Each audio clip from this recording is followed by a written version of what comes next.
ini biar istiqomah. Belajar itu istiqomah. Suka dengar gak, Beb, bagaimana sih supaya istiqomah? Bagaimana sih syarat istiqomah? Orang suka nanya. Panjang banget kalau dibicarakan beginilah istiqomah. Nggak usah. Istiqomah itu syaratnya mutlaknya satu, ikhlas. Udah. Orang yang ikhlas itu pasti istiqomah. Paham gak nih? Ikhlas ya. Ikhlas apa?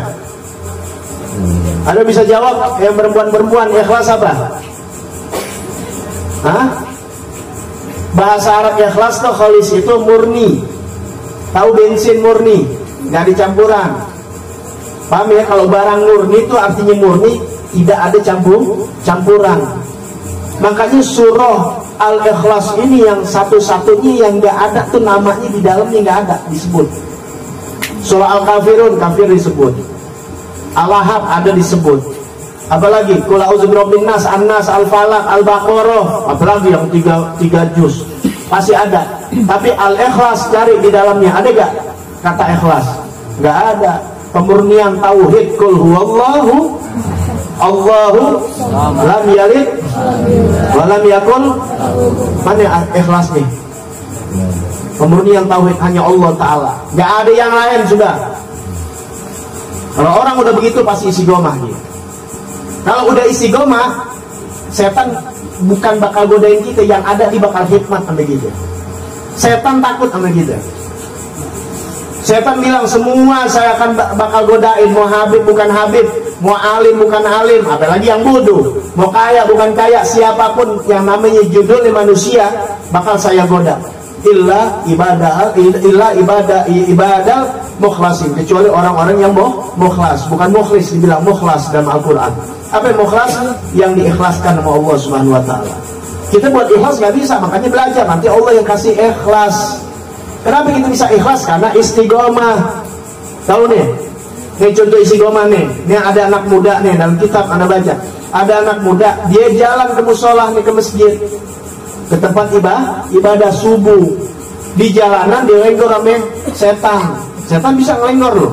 Tahu ngelenggor? Diselengkat, nyusuk, jatuh, blok aja. Apalagi habis hujan lagi. Kan kemarin pada nggak ngaji hujan ya. Nah, hujan nih, jatuh, blok aja, belok, pakaiannya kotor. Kalau kita kira-kira gimana? Balik kan? Udah balik, nggak ke musola, udah nggak ke masjid, mau ngapain? Ini anak muda mandi lagi, bersihin.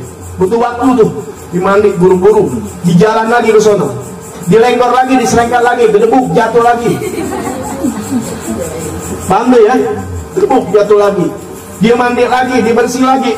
Ini istiqomah, tetap. Tujuannya satu, karena Allah. Karena dia mau ibadah, bukan karena yang lain. Kalau udah karena yang lain, udah pasti berhenti, gagal. Dia mandi lagi, setelah mandi lagi, ya, tempat yang tadi dia lebih hati-hati lati selamat sampai ke tempat tujuan. Dengan apa? Dengan dianterin sama anak orang tua. Orang tua tuh yang nganterin. Yang tadi dia hati-hati dianterin tuh pakai pelita, dituntun. Jadi keluar dari rumahnya ketiga kali, ya ada orang tua yang nemuin dia, kemudian tuntun dia sampai ke depan masjid. Selamat dia ke masjid. Kemudian anak muda ini ajak orang tua yang nuntun, baik banget nih, udah 2 kali jatuh. Dia ajak orang tua itu untuk ke masjid. Kata orang tua, tidak, saya bukan manusia, saya iblis. Iblis bisa nyaru ya, jadi ular bisa, jadi orang tua bisa. Sebagaimana dia pernah nyaru duduk di Darun Nadwah, ya, di mana pertemuan bagaimana cara menyelaki Rasul. Ada yang kasih tahu begini. Iblis yang kasih saran diantaranya untuk bunuh Rasulullah Sallallahu Alaihi Wasallam. Paham tuh ya? Makanya ini nggak bisa bakal bunuh kita walaupun ini nyaru kayak orang tua, tapi ngasih saran, yuwaswis, ya, bikin waswas manusia, bikin hembusan kotak-kotak kita. Bahkan kalau bisa dia hadir di tempat itu untuk memberikan sesuatu yang tidak baik. Ini iblis diajak nih, dia nggak tahu nih. Ayo Pak, sembahyang Pak, Bapak udah bahaya banget, masa kita si pikir ini orang tua mau ke masjid mau sembahyang, ya bareng dianterin. Ternyata iblis ini kagak masuk. Iblis itu ngaku, maaf saya bukan muslim, saya ini makhluk terkutuk yang nggak sholat. Sujud Nabi Adam kagak, ya kagak sholat. Nah kalau nggak sholat dan dia ngaku iblis, kenapa lu pakai nemenin gue, bantuin gue? Banyak banget lu tumben iblis. Bisa dapat rekor muri nih. Ya. Apa kata iblis? biar ini bahasa kita aja ya, kalau bahasa kita ketahuilah wahai anak muda, kan gitu ya. Itu kayaknya nggak paham kalau bahasa begitu ya, nanti pakai bahasa Betawi aja. Biar tahu nih anak muda, biar tahu nih, waktu pertama lu jalan keluar tuh gue yang gaprak. Tahu gaprak? Tahu gaprak gak? Bahasa sini apa? Kalau main bola digaprak. Jorokin. Hah? Sliding tackle. Di tackle. Itu deh, diselengkat. Gitu ya. Tahu ya? Itu sayang selengkat supaya jatuh biar kagak ibadah. Kan setan kerjaannya begitu. Supaya kalian kagak ibadah. Biasa ngaji gara-gara hujan tuh setan tuh. Berarti lu pada setan semuanya. Ya. Ibang hujan doang kan udah rapi ya, tapi anda didik inti supaya jadi pemberani. Itu masih muda dulu, anda cerita dulu, anda habisin dulu. Nah kemudian ya, yang kedua kali itu kerjaan saya. Nah kok kan 3 kali malah dianterin, bukan dikerjain dulu? Tahu Allah Subhanahu Wa Taala itu udah berjanji katanya. Yang pertama waktu kamu lagi mau keluar ibadah, Allah ampunin dosa-dosa kamu. Yang kedua kali kamu ternyata, kalau tadi kamu nggak keberangkat gitu, nggak jadi ke inti nih, udah nggak jadi, hujan tidur, nggak dapat pahala kan. Tapi kamu tetap berangkat. Ketika berangkat jatuh, paham ya? Jatuh yang kedua kali, kemudian kamu pulang, pas pulang mandi bersih, itu Allah ampunkan dosa kamu dan dosa kedua orang tua kamu dan ahli kamu, maksudnya itu keluarga yang ada di situ. Gitu. Nah akhirnya saya takut, ntar kalau ketiga kali gue lenggor, ini kan pasti balik lagi lo. Kayaknya 100 kali lo tetap balik, gue tahu nih. Gitu. Ketiga kali kalau kamu balik lagi saya lenggor, ya 10 kampung bakal diampunin Allah Subhanahu Wa Taala. Wah enak banget. Satu kampung gara-gara lo, ibu udah capek-capek, yang sono maksiat, yang sono zina, yang sono minuman keras. Satu kampung udah banyak yang goda. Kan satu kampung pasti banyak yang maksiat, kerjaan iblis. Tapi gara-gara lu ntar diampuni, enak banget. Maka mendingan gue tolongin lu aja deh yang baik aja. Lu aja deh, sampai keluarga lu cukup dah. Jangan sampai satu kampung, kalau keluarga lu tahu deh orang baik semua dah. Gitu, paham tuh? Ya, begitu kalau mau istiqomah. Hasilnya istiqomah bukan sekarang, nanti. Nah, yang masih kecil-kecil belajar berani. Ya. Ada ngajar udah 20 tahun lebih. Yang istiqomah, yang ikutin anak, mau hujan, mau panas begini hasil. Udah kawin, punya bini, punya rumah sendiri, pelan-pelan. Ini aneh begini. Aneh nggak ngagul-ngagul istiqomah, enggak. Belum, kalau kacamata agama aneh belum istiqomah, tapi aneh berusaha. Makanya kalau hujan, aneh sakit, aneh jalan terus. Dari belum kawin ya, sampai aneh nikah, sehingga aneh alhamdulillah. Itu enak, itu pada sekolah gak nih semua? SMP, SMA, ada kuliah gak? Ada kuliah belum ya? Masih SMA? Masih SMA, SMA, kelas berapa ya? Hah? Kelas 2. Alhamdulillah sekolah. Ini yang perempuan sekolah gak? Sekolah, alhamdulillah. Ini ada adik-aneh tuh saksinya. Aneh kelas 1 SMA berhenti, gak punya duit. Susah. Aneh bicara susah bukan berarti menjelekin orang tua, enggak. Aneh bangga justru dengan orang tua Anda, karena itu mendidik Anda. Nah inti yang dikasih kelebihan ada harta, ya belum tentu inti ntar sukses, belum tentu. Jangan salah, banyak di mata-mata Anda dulu orang-orang kaya. Inti ini sepantaran begini nih, ya. Anda kan ngalamin seusia inti belum ngalamin seusia Anda. Inti yang 20 belum ngalamin usia Anda yang udah hampir 50 nih, setahun lagi 50. Tapi Anda udah ngalamin usia 20. Di mata Anda teman-teman Anda banyak kaya-kaya. Anda belum punya mobil, dia punya mobil bapaknya, rumah gedung, wah segala macam, yang kiri, yang kanan, yang belum saudara, yang bukan saudara, yang di luar kampung, kita kenal semua. Belum tentu dia bisa seperti Anda. Hasilnya bukan sekarang, nanti. Kalau kalian nggak mau dididik jadi orang yang berani, timbang hujan nggak datang di kampung sendiri lagi. Gimana Anda ke Jakarta? Tapi Anda jalanin itu semua. Hampir Anda pindah ke Ciawi, umur Anda tambah, Anda belum punya rumah, tinggal di Ciawi 9 tahun. Anak udah jadi 4, usia bertambah, nggak naik mobil, Anda naik motor. Dikasih rumah tuh sama Allah Ta'ala. Anda bisa umrohin abah Anda bisa umrohin umi Anda. Allah yang kasih. Kalau hitung-hitungan ngajar begini, ini kan bukan penceramah, ini bukan ceramah kondangan, bukan. Ya kondangan nih, kagak, ini nggak dikenal orang. Dari main IG aja baru dikenal orang. Kalau anda nggak main medsos nggak dikenal orang, memang anda guru kampung. Tapi apa yang anda dapat, alhamdulillah. Ya, jadi dan teman-teman kita begitu belum tentu hidupnya, masih numpang sama orang tuanya, ada yang masih ngontrak, ada yang masih ini. Paham tuh? Berkah apa? Istiqomah. Itu dunia, akhirat apalagi. Kalian enak, alhamdulillah. Bisa sekolah SMA, berarti ada duit. Kita nggak ada duit, 10.000 bayaran. Nunggak 2 bulan, udah tuh nggak boleh ikut ujian lagi. Ya, Anda bilang sama orang tua, ditulis sama orang tua. Anda nggak pernah maksa orang tua bikin apa surat ke kepala sekolah supaya dikasih keringanan. Kasih orang ke sekolah. Malah kata kepala sekolah, dibikin sendiri. Emang sekolah bandel ya, biasa pada bohong gitu ya, itu dianggap bohong padahal ada tanda tangan orang tua. Udah Pak, saya bilang saya berhenti Pak. Kalau Bapak nggak percaya saya, di orang tua saya udah ngasih surat, nggak percaya, saya berhenti. Udah, dia bilang sama orang tua nggak maksa, memang nggak bisa untuk kasih biaya, ya nggak untuk menekan lulus sekolah. Kalau ini kan disuruh sekolah karena ada duit. Anda juga nyuruh anak sekolah karena ada duit. Kalau nggak ada duit, Anda juga nggak berani. Bijak orang tua Anda, nggak maksakan, dan Anda juga nggak memaksakan. Takut orang tua pikiran bisa nggak? Bisa. Berapa banyak tuh karena tuntutan anak, tuntutan bini, ya akhirnya merampok, akhirnya culas dan sebagainya. Tuh. Karena dijaga, Anda punya orang tua nggak makan barang-barang haram, jadi nyolong-nyolong aja nggak mau. Ya Anda akhirnya dikirim ke sekolah agama, didukung sama orang tua Anda, didoakan dan sebagainya. Belum lagi berkat guru-guru Anda.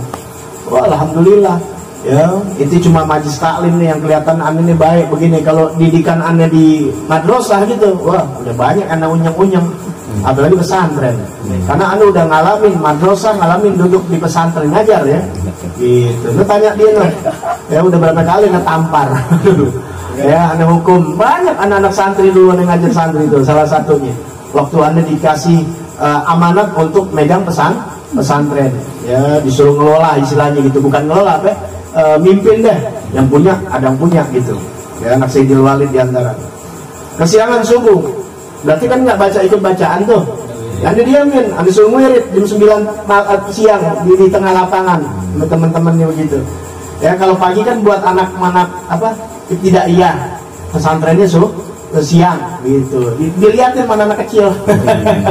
Anak kecil nih tidak iya dilihatin sambil makan permen. Ya Allah. Panasan gitu ya. Belum lagi hukuman apa ya? Lari.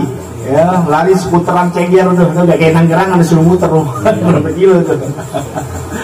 Ya tanya tuh anak-anak, begitu aneh didik. Ya, aneh paling marah ketika lalaikan dia sama agama, sama Allah. Kemudian kalau ada yang nyolong-nyolong, aneh bisa usir tuh. Kenapa? Karena pesantren kan kadang-kadang hilang sabun, gak apa-apa, hilang ini. Dianggap itu hal biasa. Aneh paling gak mau, sekecil apapun aneh gak mau. Kenapa? Karena dari hal yang kecil ini akan menjadi besar. Pantas kalau dia jadi ustadz dari luar suka nipu orang. Pantas kalau dia jadi ustadz ngambil duit dana haji orang. Lu jangan salah, lu di Kebun Baru aja dulu dicari-cari. Duit arisan orang diembat, duit ini kumpulan orang, hati-hati. Jangan percaya dengan lebar ustadz zaman sekarang. Kalau tidak amanah. Ini banyak terjadi. Bahkan dikelilingin orang-orang ini bisa nipu. Ada punya temen ditipu. Ya, mau ziarah tuh kumpulin duit nih intinya mau pergi gitu loh. Ya, wah ada ustadz nih, kita mau misalnya mau ziarah kemana nih? Ya, kita mau ziarah kemana? Nih sih udah tahu orang sini nih, ada ustadznya dari mana gitu ya. Itu yakin emang dia ustadz atau ini? Satu dikumpulin ziarah, dibawa kabur, 1 juta tuh. Ada begitu. Ya, makanya hati-hati di akhir zaman. Kenapa? Di guru mungkin waktu dia belajar dulu udah kebiasaan. Banyak anak pesan begitu. Ini kan dia sebelum masuk sama aneh kan nyantrin dulu di luar di Ummul Qura. Ya, itu udah biasa tuh barang hilang kan begitu. Jangan. Kalau itu didik seorang anak, lu paling marah. Ya. Ini dulu dia masih ingat tuh katanya aneh bawa ke kolam anak aneh.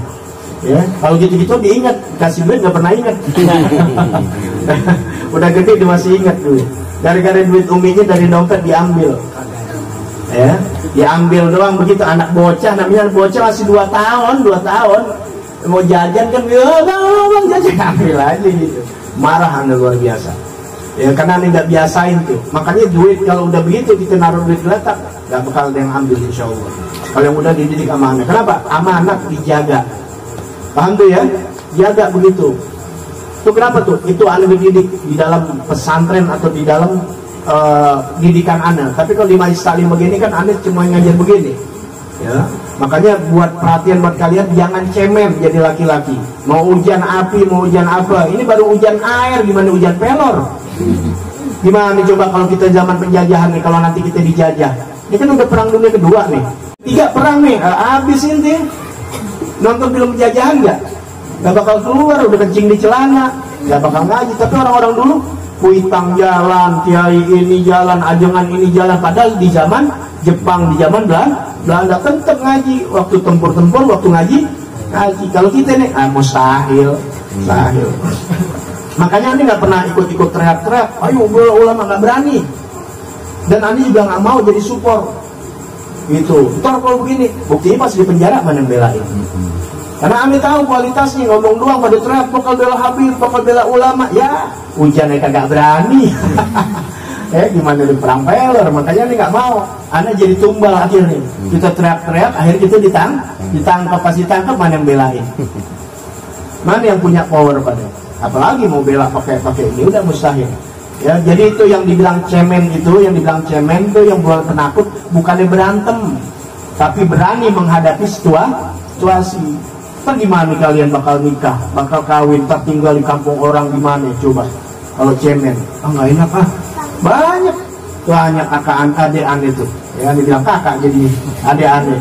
Orang Kebon Baru kan mana keluar tuh di kampung aneh, keluar dari kampung nggak berani, takut. Kayak orang Nanggerang gitu, ketika dia mau keluar dari kampung nggak berani. Gua nggak kenal orang, ntar gua gimana? Iya tetangga udah takut. Istri aneh alhamdulillah ikut aneh. Berapa banyak suami istri tuh, istrinya akhirnya jadi bentrok. Kenapa? Lakinya mau kemana, istrinya kagak mau banyak. Biar kata Habib sama. Jadi di kampungnya aja ngejedok di Jakarta nggak berani. Kenapa? Karena istrinya diajak keluar kagak mau. Itu yang berani nampi berani begitu. Baginda Nabi Muhammad pemberani. Pemberani itu bukannya berantem di depan, paling itu suka pemberani. Ya itu kan pemberani ada teman-temannya tawuran, temennya kabur bukan itu, menghadapi situasi waktu ngaji, mau api, mau hujan, mau sakit dia masih datang. Kalau emang waktunya mati alhamdulillah masih sekali. Kalau kagak sehat insya Allah. Begitu sudah. Ya mudah-mudahan Allah kasih taufik hidayah buat kita. Itu pelajaran buat kita, buat besok-besok mau hujan mau apa tetap aja. Ya mestinya kagak datang kan guru ya. Gitu. Ini juga nih kesian, ada ustadz ini mungkin tahunnya udah bikin makanan atau apa, nasi uduk, ini nggak datang. Akhirnya mendingan ngasih makan ayam daripada masih. Bismillahirrahmanirrahim. Bismillahirrahmanirrahim.